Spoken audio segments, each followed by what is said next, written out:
چونکہ اوپر کے کمرے کا راستہ پچھلی طرف سے بھی تھا، اس لیے سائمہ کو آنے جانے میں کوئی پریشانی نہیں تھی۔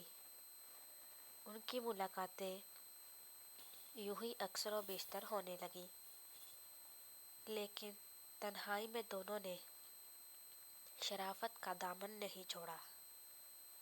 ایک دن سائمہ نے کہا کہ تم میری امی سے رشتہ مانگو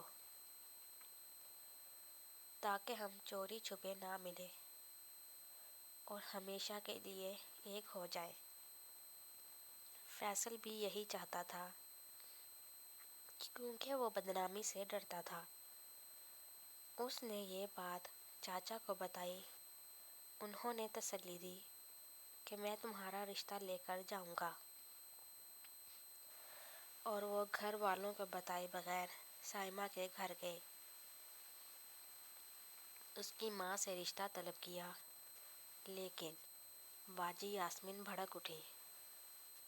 انہوں نے چاچا جی کی خوب بے عزتی کی اور کہا کہ میں نے سائمہ کی منگنی بچپن میں اپنے بھائی کے بیٹے سے کر دی ہے، اور یہ کہہ کر چاچا کو گھر سے نکال دیا کہ میں تم کو اس گھر کا بزرگ نہیں مانتی،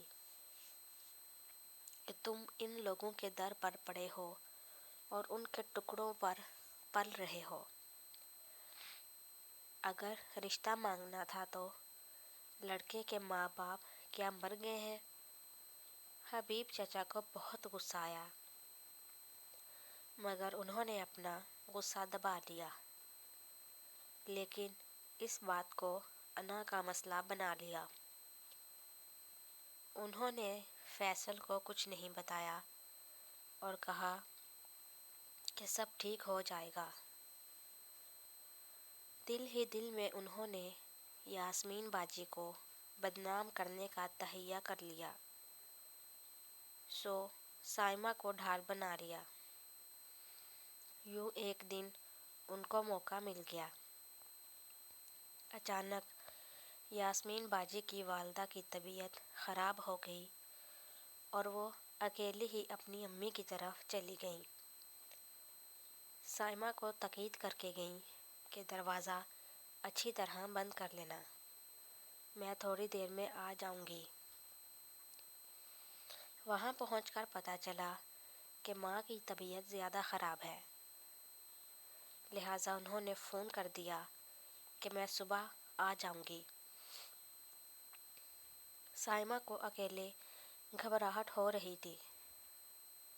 وہ دروازے پر آئی اور گلی میں جھانکنے لگی تو اس کی نظر اوپر گئی۔ گیلری میں چچا کھڑے تھے۔ انہوں نے بھی جب سائمہ کو دروازے پر دیکھا فوراً نیچے آئے اور پوچھا، کیا بات ہے، تم اس وقت یہاں کیوں کھڑی ہو؟ اس نے ساری بات بتا دی۔ چچا کے دماغ میں فوراً ہی شیطان جاگا۔ ایک منصوبہ ذہن میں آیا۔ کہا، گھبرانے کی کوئی بات نہیں، گھر میں اکیلی ہو تو میں فیصل کو بھیج دیتا ہوں، تھوڑی دیر اس سے باتیں کر لو۔ سائمہ ان کو منع کرنا چاہتی تھی، مگر یہ چچا رکے نہیں، فوراً گھر آ گئے اور فیصل سے کہا، سائمہ گھر میں اکیلی ہے اور تم کو بلا رہی ہے۔ فیصل گھبرایا، مگر پیار کا نشہ کچھ ایسا ہوتا ہے کہ وہ چلا گیا، اور سائمہ نے بھی دل کے ہاتھوں مجبور ہو کر اس کو گھر میں بلا لیا۔ تھوڑی دیر تک دونوں باتیں کرتے رہے، پھر تنہائی اور اندھیری رات نے ان کو اپنے ہوش و حواس سے بیگانہ کر دیا۔ یوں سائمہ تہی دامن ہو گئی۔ قسمت میں اس لڑکی کی تباہی لکھی تھی، ہو کر رہی۔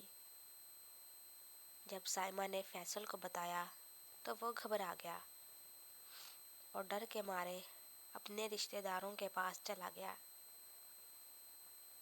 ادھر یہ پریشان حال لڑکی فیصل کو تلاش کر رہی تھی۔ وہ کسی اور کو آنے والے برے وقت کے خطرات سے کیوں کر آگاہ کرتی۔ جب وہ کئی دن نظر تک نہ آیا تو اس نے چاچا سے پوچھا کہ فیصل کہاں ہے۔